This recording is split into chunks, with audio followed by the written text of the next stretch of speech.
But first, I just want to say welcome again to all of y'all and happy Juneteenth, first and foremost.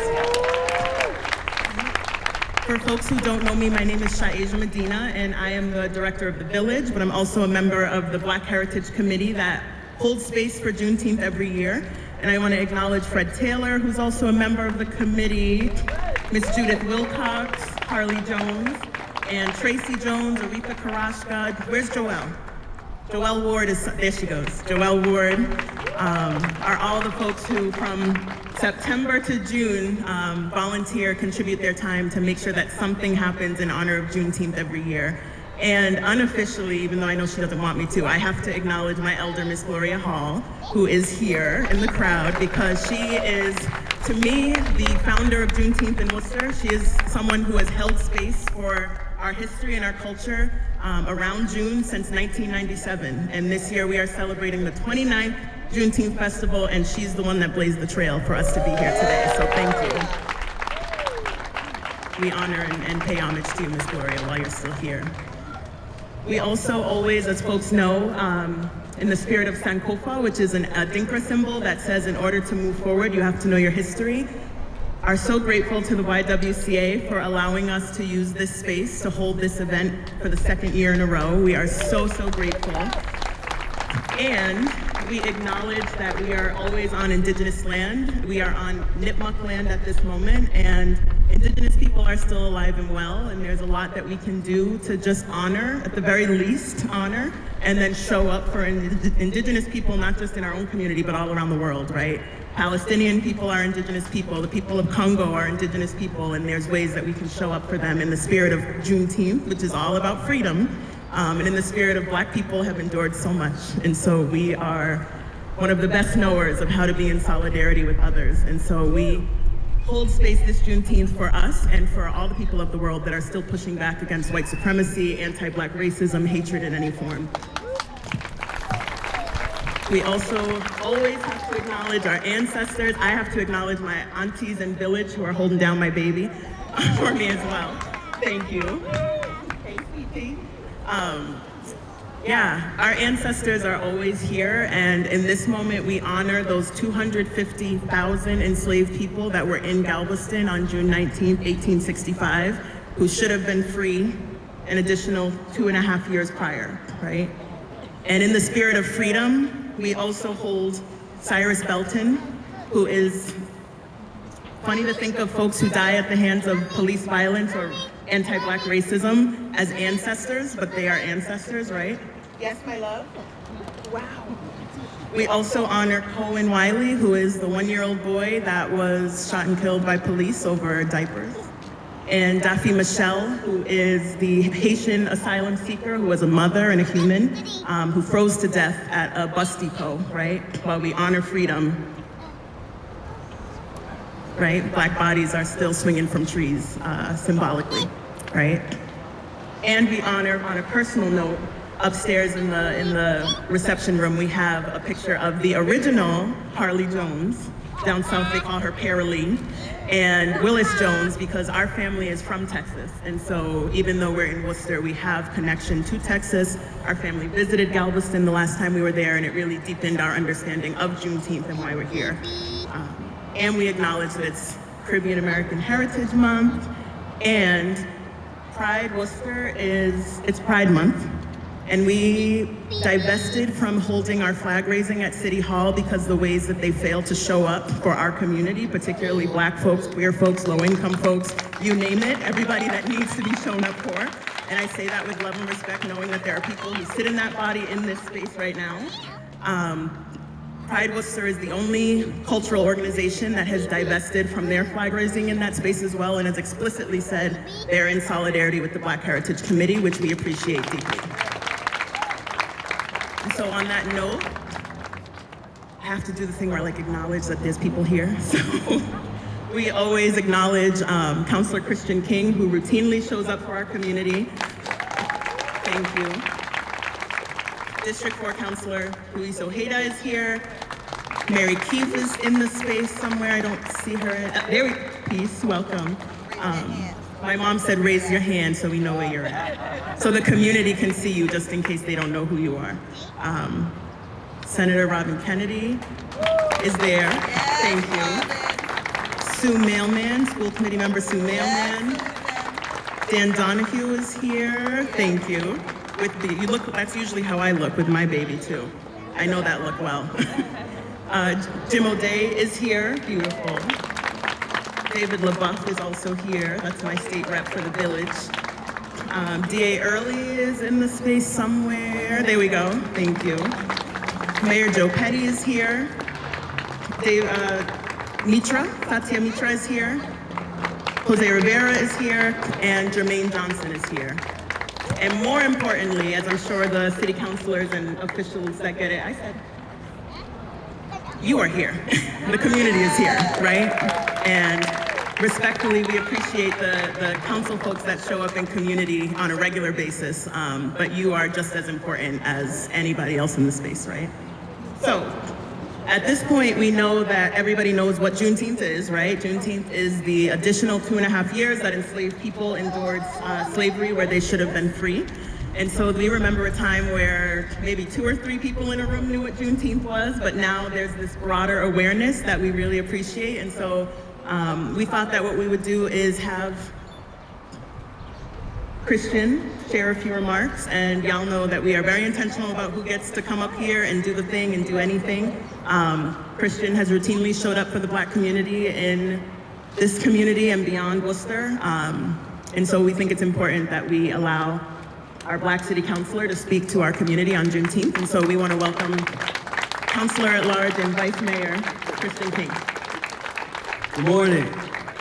I'm going to adjust this a little bit. I first want to just say thank you to the Black Heritage Committee for all the work they've done over the years, and also Debbie Hall for founding this and really setting the roots. Thanks to the YWCA, of course, Deb Hall as well. And thank you to the community for showing up and showing out, and to my fellow elected officials for support, not just today, but we're looking for support moving forward for all issues as it pertains to the community at large and the Black community. It's particularly important to acknowledge where we are today raising this flag. We're in front of the YWCA led by their CEO, Black woman, Black leader, Debbie Hall. And we're not across the way at City Hall. And that resonates with me for a couple of reasons. Juneteenth is about education and civic engagement. You think about it, the message had to get out. There was an executive order, but it had to be enforced by military action. And it was to educate. It was to be civically engaged. Over the last 2-3 years over here at City Hall, we've reduced access. We've limited civic engagement. So I encourage everyone here today to get involved, use your voices, show up and show out. And with that, I say Happy Freedom Day. Happy Freedom Day. Juneteenth, AKA Freedom Day, AKA Emancipation Day, AKA Jubilee Day, and also known as Liberation Day. A celebration of resilience and, of course, hope. And if you'll indulge me for a moment, I want to bring us back a little bit to 1865, when General Order 3 was read by General Gordon. And the full text is as follows. He read and declared and proclaimed with the support of the military, and I quote, "The people of Texas are informed that in accordance with a proclamation from the Executive of the United States, all slaves are free. This involves an absolute equality of personal rights and rights of property between former masters and slaves." Now get this part. "And the connection heretofore existing between them becomes that between employer and hired labor. The freedmen are advised to remain quietly at their present homes and work for wages. They are informed that they will not be allowed to collect at military posts and that they will not be supported in idleness either here or elsewhere." So there's a lot of good there. And there's some other things that we got to take note of. So they were supposed to become employee and hired labor, but they'd never been paid a wage. They were told to stay in their homes. But what's a home when you're enslaved? They were told not to collect at military posts because as the Union War waged on, black folks would go towards the Union posts for refuge and resource.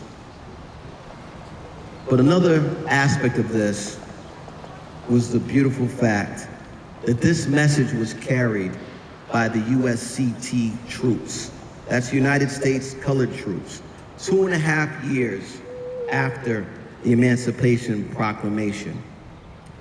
These African soldiers fought bravely. They secured much. And although they wanted to enlist earlier, it took a while. It took a while because our president and white nationalists would not allow them in. Although we had generals like J.C. Fremont advising to do exactly that, our African soldiers were not let in early. They came in late in the Civil War, and they won that Civil War, a war of liberation. And that word needed to be spread. And so our black troops, along with all of the troops, spread that word in Alabama, Georgia, Louisiana, Arkansas, and yes, Texas, saying, hey, this thing is over. This thing is over. And isn't it beautiful that it often came from the faces and the mouths of black soldiers who were initially not included in the war? As Fannie Lou Hamer reminds us, nobody's free until everybody's free. And so Juneteenth challenges us to see freedom not as an individual right, but as a responsibility, as a shared goal. And just today, in the now, Worcester's preparing to celebrate 250 years of independence. In doing so, let us also know that Juneteenth is integral in the American story. Sure, the Declaration of Independence proclaimed that all people are created equal. But for many, those words remained a promise, unfulfilled, narrowly defined, and Juneteenth was a historical step towards realizing that American promise. You see, Juneteenth isn't about looking back, it's about looking forward. It calls us to the truth about our history, to honor those who struggled for freedom, and to continue the work of building communities where dignity, opportunity, and justice are available for all. And remember, Africans, black folks, were not just recipients of freedom, they fought to secure it. They were participants. Today, as we raise this flag, let it serve as a symbol of remembrance and a call to action. May it remind us that the work of freedom continues, and that each of us has a role to play in building a more perfect union.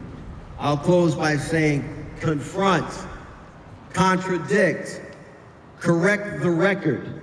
That is our charge on Freedom Day. Happy Juneteenth.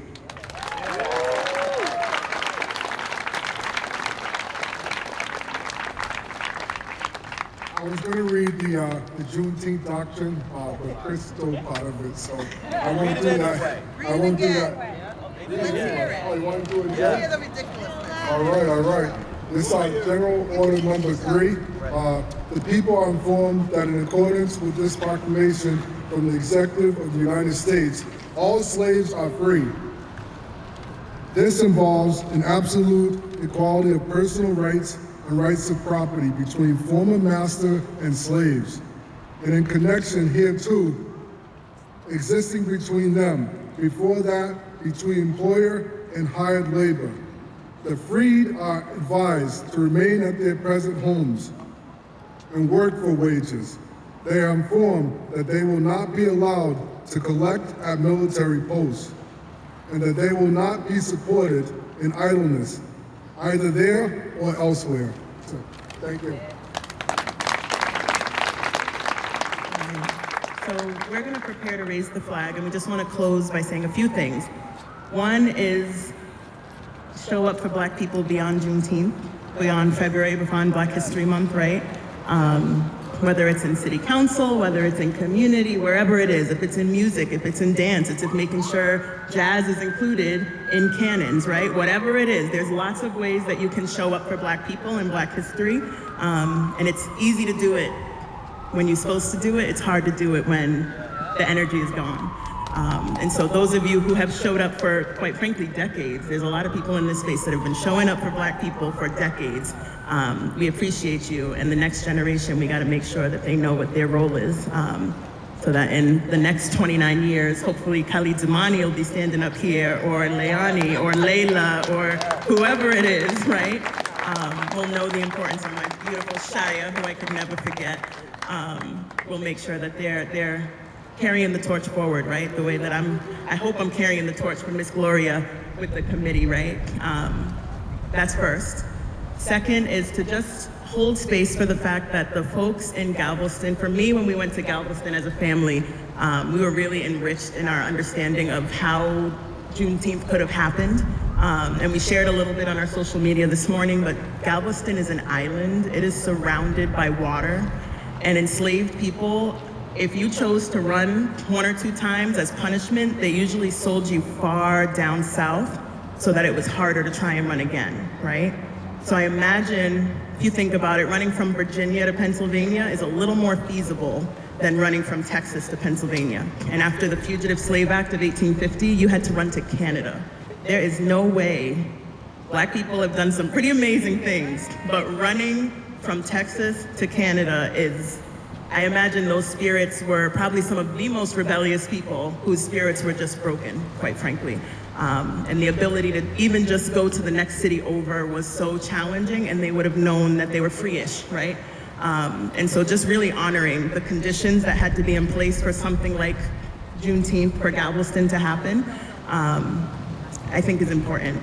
And lastly, we just, of course, invite folks to join us tomorrow from 12 to 8 at Institute Park for our 29th annual Juneteenth Festival, which is going to be a beautiful day, beautiful time, lots of amazing performers, food, all kinds of things. And our committee works really, really hard each year to make sure that the festival is as special as it is.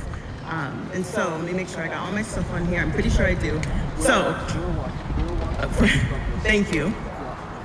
Frederick Douglass reading is next Friday from 12 to 1:30 on the Common. And of course, an extension of freedom, an extension of, again, this July 4th for, let me just, like Black people, brace yourself for July 4th. Take care of your heart, take care of your spirit, because we all know, we all know. So I hope that you will brace yourself and be around folks that honor who you are and who know your story. Indigenous folks, right? Folks who might have migrated to this country. Yeah, we know who is a part of the American story on paper. And we know that this 250 years brings up a lot of feelings for a lot of people. And one of the ways that you can be in community with folks is by coming to the Frederick Douglass reading, right? Which offers something different as far as the story. You can also go to the Hidden Census opening exhibit on June 24th from 6 to 8 at the JMAC, which is an exploration of the connection between Indigenous folks and Black folks in Revolutionary era Worcester through census records. And again, just another assertion that, like, we've been here, we always gonna be here, regardless of who tries to tell another story. And we're going on a whale watch. So if you're not there, you should be on our bus for the whale watch. So, because joy is important. Yeah, our committee has been on record saying our evolution of, or understanding of Juneteenth evolves every year.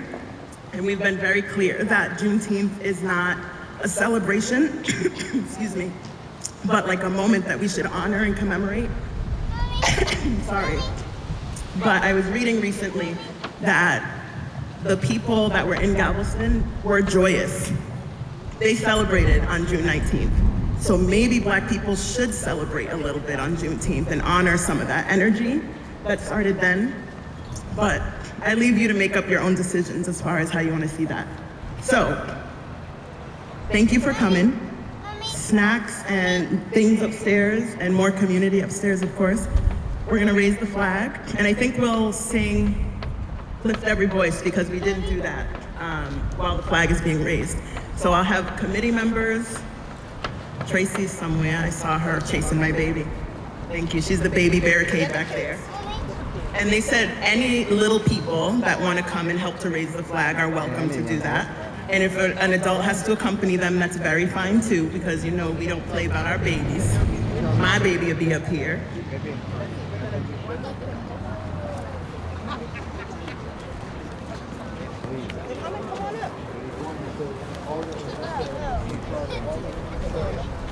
Are you gonna do it? Oh no, that was yeah. Listen. I'm telling you, right?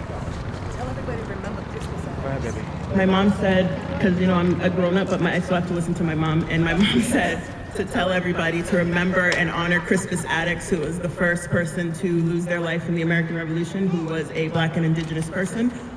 Which holds space for, again, this duality that Black people live in this country, where we've always been the first one in and the last one to be remembered. So, as we raise the flag, we'll sing the first verse of Lift Every Voice. If you know the words, you're welcome to sing along. We'd love for you to sing along. And we're gonna raise the flag. Everybody ready? All right, everybody say Juneteenth. Juneteenth. Ow. All right. All right, y'all, here we go. Flag ready? Lift every voice and sing till earth and heaven ring. Ring with the harmonies of liberties. Let our rejoicing rise high as the listening skies. Let it resound loud as the rolling seas. Sing a song full of the faith that the dark past has brought us. Sing a song full of the hope that the present has brought us. Facing the rising sun of our new days begun. Let us march on till victory is won. Beautiful, thank you. Beautiful. So we're gonna close our official time together and continue to enjoy one another, continue to enjoy the things upstairs, continue to hold your local officials accountable because they're not showing up for us the way they're supposed to, even if they showed up here today. And we'll see y'all tomorrow for Juneteenth. Peace. A song full of the hope that the present has brought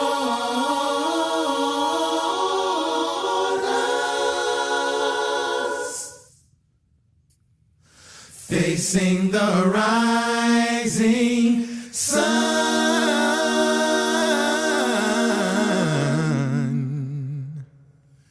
of our new days begun. Our new days begun.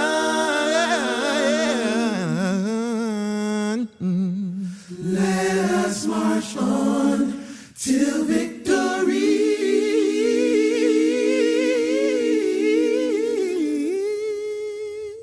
is won.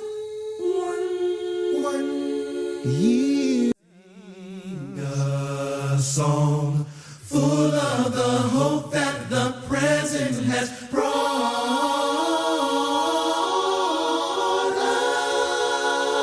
us. Facing the rising sun.